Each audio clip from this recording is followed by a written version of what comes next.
Começamos agora mais um Café com o CEO, onde eu, Alexandre Velilla, recebo sempre um convidado muito especial, executivo ou empresário, líderes dos setores em que atuam.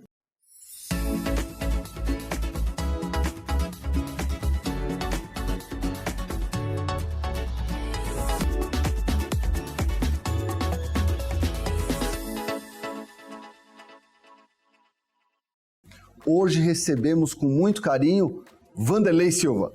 Vanderlei, um prazer tê-lo aqui no Café com o CEO. Obrigado, Alexandre. Prazer todo meu estar aqui com vocês. Poxa, muito bacana. Vanderlei, você é um especialista em meios de pagamento, 20 anos na área, já fundou 4 empresas, vendeu uma. Conta pra gente aqui por que você gosta de ser chamado cientista da tecnologia. Essa brincadeira do cientista da tecnologia começou quando eu estava fazendo uma análise com um filho meu que estudava química, né, o Breno.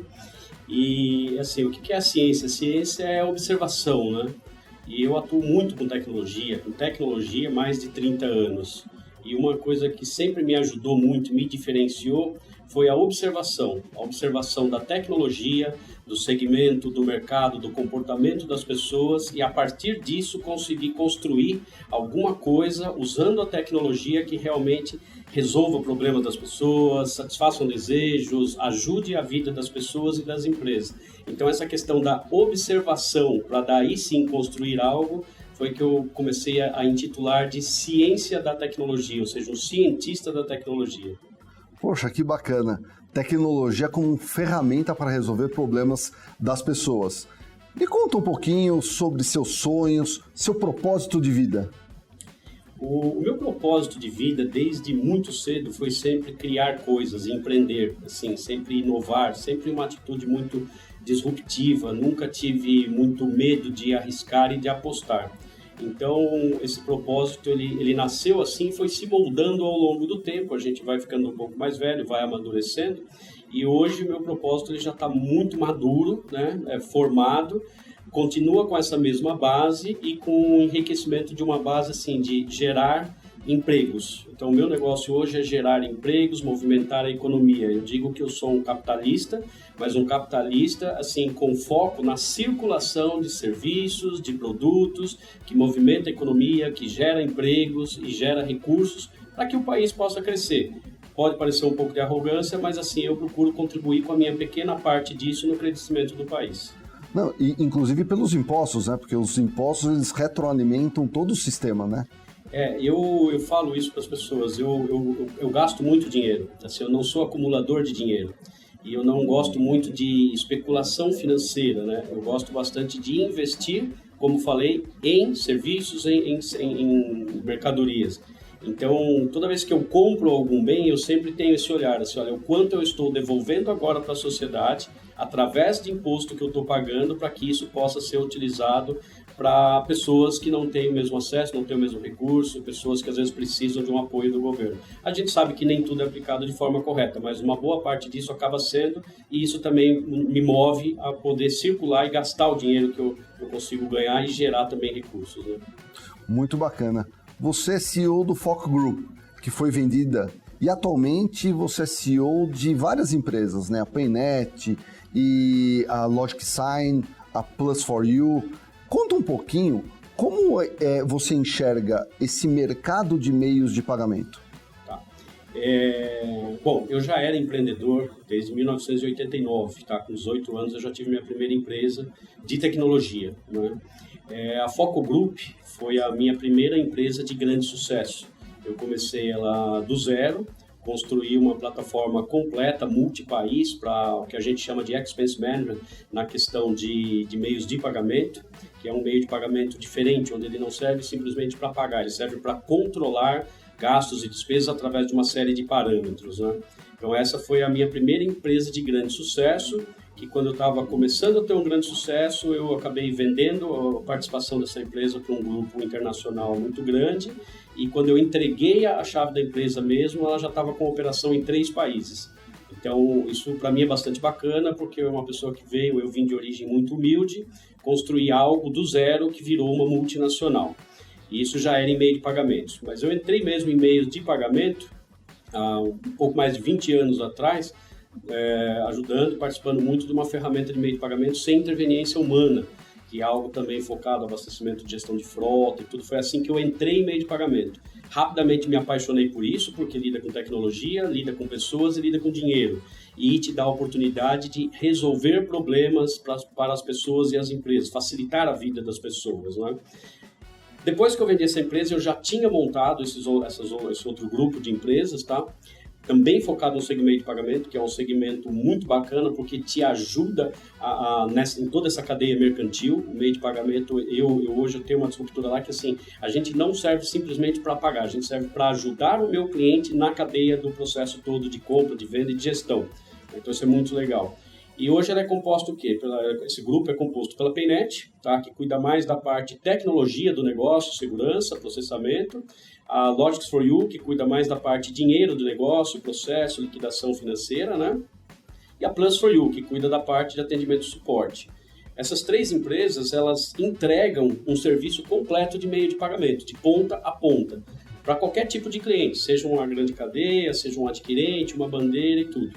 Então, o negócio meio de pagamento, ele foi o que eu entrei e acabei ficando, basicamente por essas três coisas. Lido com tecnologia, dinheiro e pessoas, porque toda vez que você vai criar qualquer ferramenta de meio de pagamento, tá, você tem que observar muito o comportamento das pessoas, ver se aquilo é adequado, se aquilo é aderente. E às vezes o que você cria para o Sul não funciona no Nordeste. Então isso daí não tem dia repetido. É nervoso todo dia, você podendo criar, podendo inovar. Então essa energia, assim, quem entra se apaixona, tá? Poxa, que bacana. E Vanderlei, dá um spoiler aqui para o pessoal de casa que está nos acompanhando. Essa história de você estar formando uma holding. Então, eu formei essas três empresas, né, assim, mas todas atuando em conjunto, né, e já era uma previsão de negócio, já era uma previsão de negócio que houvesse uma união, né, e foi recém-aprovado, aprovei ontem a formação de uma SA, e agora eu vou realmente unificar as três empresas, tá, todos os clientes, os funcionários, todos vão ser unificados numa única SA que... Assim, qual que é o meu objetivo com essa empresa? Tem muita empresa grande no segmento de meio de pagamento, fazendo mais do mesmo e de um jeito muito antigo e com tecnologias muito dispersas e também um pouco ultrapassadas. Toda a tecnologia que eu tenho dentro do meu grupo de empresas ela é 100% própria, foi 100% desenvolvida por nós e totalmente nova, moderna, pensado no futuro, pensado num mundo de meio de pagamento diferente do que o que a gente ainda está vivendo. A gente está num período de transição, mas daqui a pouco vai ficar bem mais legal, vai ficar muito mais seguro e mais fácil comprar, pagar, receber, né? Então a gente já entrou em processo, então daqui a pouco vai sair a Paynet SA. Poxa, bacana. Spoiler para nós aqui, hein, pessoal? Falando do mundo de startups, a gente tem a questão das fintechs nos últimos tempos. O Brasil tem se mostrado um celeiro nessa área, com startups que viraram unicórnios, e aí a gente tem vários exemplos como Nubank e Banks. Fala um pouquinho desse mundo de startups, como que você entende ele aderente às fintechs e ao mercado que você atua? Eu sou um entusiasta dessa questão da startup, porque para mim isso está muito ligado ao empreendedorismo, que em muitas pessoas ele é nato, tá? Algumas pessoas não, algumas pessoas tentam montar uma startup sem essa veia de empreendedorismo e achando que vai ficar milionário do dia para a noite, não é bem assim. Então tem que tomar um certo cuidado. O Brasil realmente é um celeiro, é um país, como todo mundo já sabe, o país das oportunidades. Então aqui mesmo com todas as dificuldades de abrir uma empresa, manter uma empresa, questão de acesso a capital de giro, essas coisas, mas ainda é um país muito propício a você criar, é um país gigante, com um monte de oportunidades. E mais objetivamente falando, da questão de meio de pagamento, então startup no meio de pagamento, no meu ponto de vista, assim, a gente teve um boom, tá? Então um monte de gente falou, vou montar uma fintech, né? E aí começou a aparecer um monte de fintechs que faziam a mesma coisa e nada novo, nada moderno, e com um monte de dependências. Então aquilo criou uma bolha, né? Só que é um segmento, de novo, a gente lida com dinheiro de terceiros. Então ele tem que manter um grau de conservadorismo, tá? Porque não dá para sair fazendo qualquer coisa, porque eu sou startup, sou fintech, então eu saio fazendo qualquer coisa. Não, você tem muita coisa relacionada à segurança, gestão, compliance, toda a parte de controle, risco, né? Então você tem que manter isso daí e ser especialista. Não dá para chegar e falar assim, olha, eu achei legal, estudei 3 dias ali, fiz um passeio ali no Vale dos Silícios, vou montar uma fintech, né?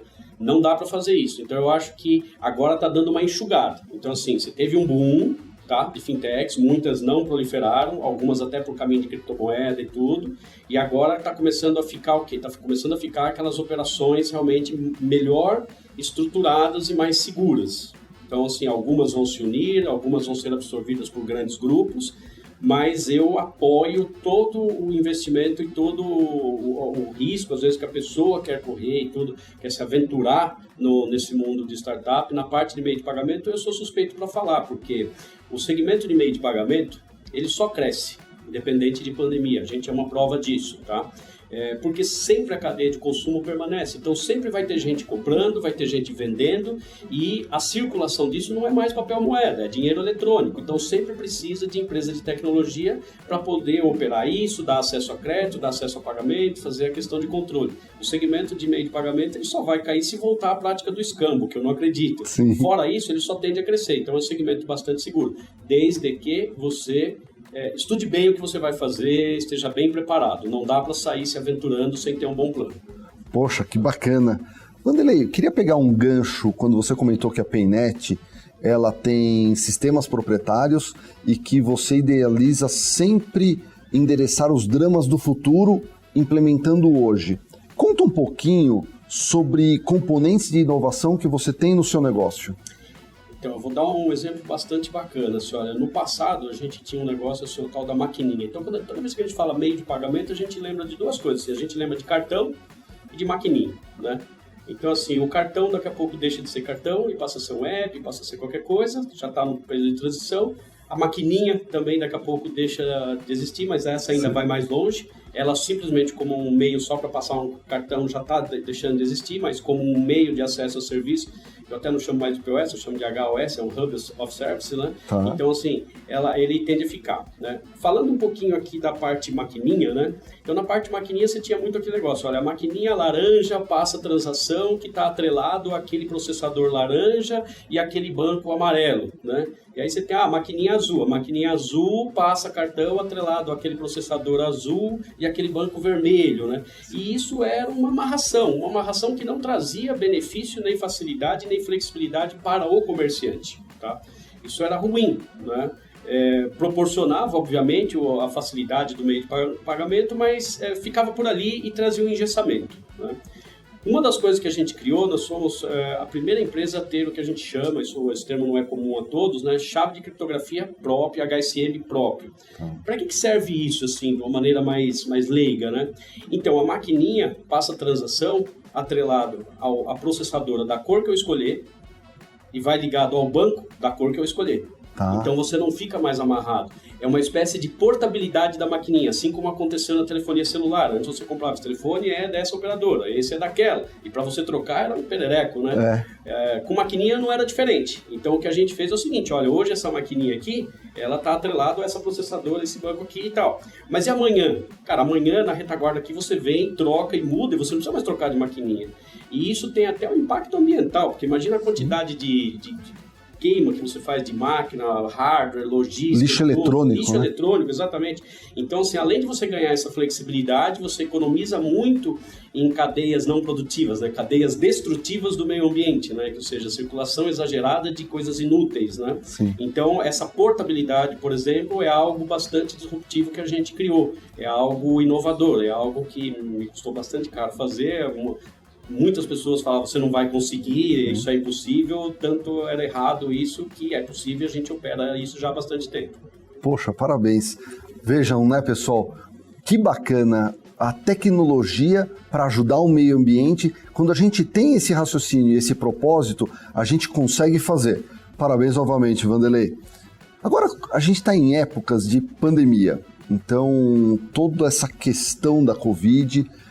vocês estão trabalhando em home office e conta também para a gente como você tem feito para liderar teu time e manter uma cultura de inovação, criatividade robusta. Desde o início da pandemia, tá? Quando chegou em janeiro do ano passado, né? eu já percebi que isso ia dar problema, que isso não ia ficar restrito à Ásia, tal, assim, como bom cientista, né, a gente observa, lê livros e assiste filmes, e a gente sabe como começa uma pandemia, e todos os indícios que eu via nos filmes e nos livros foram mostrados. Eu falei, assim começa uma pandemia, né? E então eu falei, tá, isso daí como é que vai me impactar? Assim, como é que vai impactar os meus clientes? Assim, o que o meu cliente pode precisar? E aí eu procurei olhar, como bom empreendedor, sempre as oportunidades e as necessidades, sempre assim, focado em ajudar pessoas, ajudar empresas a resolver problemas. Tá? Eu sempre digo, dinheiro é consequência. Se o seu propósito é dinheiro, talvez você não alcance. Tá? Se o seu propósito for um pouco mais amplo, aí sim. E aí eu peguei e resolvi investir no fomento financeiro também, porque eu provenho tecnologia, segurança, todo o aparato, mas eu falei, vai faltar dinheiro, tá? As pessoas vão precisar de dinheiro, o comércio vai precisar de dinheiro, vai precisar de acesso ao dinheiro. Fiz uma parceria com um mega fundo de investimento, consegui uma negociação muito grande e agreguei isso à minha oferta de valor. Então, assim, o resultado da minha empresa, de modo geral, ele acabou sendo muito bom. Nós crescemos 2 dígitos no ano passado, cujo primeiro é 8%, né? Então, assim, não foi 10%, foi 84%, tá? Esse ano nós já crescemos mais 2 dígitos, nós já crescemos 40 e poucos por cento agora, já até agora, acumulado até abril. Mais do que dobrou a empresa? Já mais do que dobrei, tá? Em termos de quantidade de clientes, faturamento, fonte de receita, perspectiva de futuro, negócio, tudo, né? Então, esse é um ponto. Então, no ponto assim, ó, como é que eu protegi o meu negócio, foi dessa forma. Obviamente, poderia estar muito melhor se não tivesse a pandemia. Mas a gente se protegeu e tô muito bem, né? Tá, mas como é que eu protejo os meus colaboradores? Por quê? Porque a gente vive numa pandemia também da desinformação, da hipocrisia, do desespero e tudo. Sim. Então, assim, o meu colaborador é uma ferramenta muito importante no meu negócio. Eu não tive um corte de salário, não tive uma redução de benefício. Pelo contrário, aumentamos salários, damos promoções, dobramos os valores dos benefícios, tá? Faço reuniões mensais, deixando claro para eles como a empresa está sadia e sólida, para que ele trabalhe com segurança e saiba que o seu emprego está garantido. Então, criei um conforto para o meu colaborador, tá? E isso criou uma energia, um envolvimento, um engajamento interno muito bom, que ajudou também nesse crescimento. Né? Então, e fora isso tem a parte sanitária também. Na parte sanitária a gente faz campanha interna de conscientização, porque não adianta nada dentro da minha empresa eu ter medidor de temperatura, ter álcool gel em todo lugar, exigir máscara, se quando ele sai dali ele faz tudo errado, tá? Porque aí ele contamina lá fora, traz para dentro, e aí ele vai me tirar 2, 3 funcionários do posto, e eu não queria isso. Então a gente também fez uma conscientização sanitária, né? A gente fez política de espaçamento, o meu escritório é muito grande, então foi muito tranquilo de fazer, afastamos boa parte do pessoal em home office, e aí fomos fazer um esquema de rodízio, fazemos isso até hoje, e eu posso dizer que assim, no meu ecossistema, tá? Teve um impacto sanitário, de saúde, 0. Mesmo algumas pessoas que tiveram, eu tive já, estou imune, né, mas com grau de imunidade alto, eu não parei de trabalhar nenhum dia, meu pessoal não parou de trabalhar. Olha, pessoal, como é chave a transparência com os colaboradores, o olho no olho do empresário com os empregados e juntos estarem engajados em mudar a sociedade com trabalho árduo, trabalho duro e sempre muito otimista, né, Vanderlei? Eu sou um cara muito baseado na fé, tá? Independente de qualquer religião, tudo sou baseado na fé. E uma fé que aposta sempre nesse otimismo, nessa energia, né? Todos os meus colaboradores, eu procuro transferir isso para eles. Eu, como tenho uma história legal, eu sirvo de referência para eles, de motivação, e isso faz toda a diferença. As pessoas que visitam a minha empresa, elas adoram, elas falam, nossa, o ambiente aqui é muito legal, quem trabalha lá não quer sair de lá, né? Então, isso daí que você está falando, assim, eu sei que isso daí é muito discurso de muita gente, olha, o capital humano e tudo, mas não pratica, ele é discurso. Sim. A gente lá pratica de verdade. Poxa, bacana. Você é um empresário serial, né? Desde o início da tua carreira, sempre montando empresas, sempre muito ativo. Nessa época de pandemia, as pessoas estão muito temerosas, elas estão com medo de empreender. E é natural. Eu gostaria de te pedir 3 dicas para a nossa audiência do que você poderia inspirá-las em ter coragem para empreender. A primeira coisa que eu digo assim o ser empreendedor às vezes ele atrai pessoas por uma maneira errada, que a pessoa acha que ser empreendedor, ela vai virar um empreendedor, montar uma empresa, ficar rica e andar de Ferrari. E a motivação dela é essa, tá?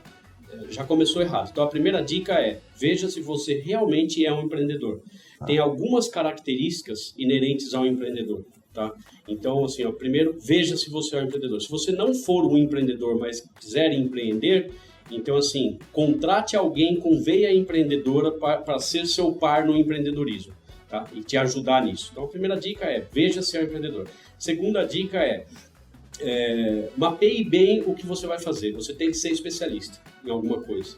Então, assim, não adianta aquela pessoa que já trabalhou em 10, 20 coisas, mas ela não é especialista em nada. Então, você tem que estudar aquele mercado e, como eu falei, estudar não é fazer uma visita de uma semana no Vale do Silício, tá? Você tem que realmente fazer uma imersão, estudar bem, ver os ofensores, conhecer os fornecedores, os players, conhecer o consumidor, identificar dores do mercado, necessidades, desejos, né, que você possa atuar e conhecer bem. Tá? Então a segunda dica é, mapeie e conheça bem o que você vai fazer. Não saia fazendo aventura sem estar bem planejado, que aí vai ter problema. Não entre na selva sem estar bem preparado, né? Mas entre, né? E a terceira dica é a seguinte, medo. O medo é o maior ladrão de sonhos que existe, tá? Eu digo que qualquer tipo de emoção ou sentimento, ele é sempre muito bem-vindo, desde que a racionalidade esteja no controle. Se o medo te controla, não entra, tá? Não entra. O medo, sob controle, vai te preservar de cometer alguns erros, tá? Então, assim, mantenha ele sob controle, mas não tenha medo. Se você fez o passo 1 e fez o passo 2, tenha coragem e vá, porque não é um sonho de 2, 3 meses. Não é igual você entrar numa empresa que você trabalhou um mês, no outro mês você tem salário, tá? É bem diferente, você não tem salário. Ou melhor, você tem salário a pagar, tá? Então, ou seja, você tem que pagar fornecedores, pagar pessoas, né?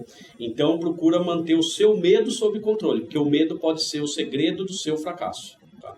Então, eu diria, basicamente, lógico que tem mais um monte de coisa para a gente se preocupar, mas eu daria esses 3 toques. Não, excepcional. A gente, infelizmente, está chegando ao final do nosso programa. Que aula que a gente teve com essa trajetória incrível do Vanderlei. Mas a gente tem uma pergunta aqui final. Vanderlei, o que é felicidade para você? O felicidade, para mim, ele é um estado de espírito, né, que pode variar, não é algo perene, né? E ao longo do tempo isso vai se moldando, né? Então isso vai mudando, né? Então hoje felicidade para mim é uma coisa, amanhã é outra. Eu hoje, a felicidade para mim, eu me considero uma pessoa muito feliz, tá? É assim, você poder ter construído coisas, realizar coisas. Eu tenho hoje quase 40 famílias que dependem das minhas decisões e do meu trabalho. E poder dar conta disso, e poder saber que elas dormem tranquilas, sabendo que com pandemia ou não, elas estão com seus salários garantidos, com seu emprego garantido, e podendo ajudar, e podendo receber hoje o que eu recebo dos meus clientes, às vezes assim, olha, você ajudou eu a faturar mais, você ajudou eu a reduzir meu custo, você ajudou a crescer a minha empresa. Então, assim, poder realizar esse tipo de coisa e fazer a minha parte na sociedade, que eu acho que cada pessoa tem que ter a sua parte na sociedade, contribuir de alguma forma, isso para mim hoje é felicidade. Tá? Então, isso para mim é muito felicidade. Poxa, que bacana. Eu queria te agradecer demais por essa entrevista incrível com a gente e por ter compartilhado com todos nós aqui essas dicas e essas inspirações que você teve ao longo de toda a tua carreira, ao longo de toda a sua jornada empreendedora pelo esse Brasil e inclusive fora do Brasil, colocando meios de pagamento a serviço da sociedade. Muito obrigado. Eu que agradeço. Obrigado. O Café com CEO é um oferecimento do CEOLEP, a melhor escola de idiomas do Brasil. Um futuro cada vez melhor com menos fronteiras.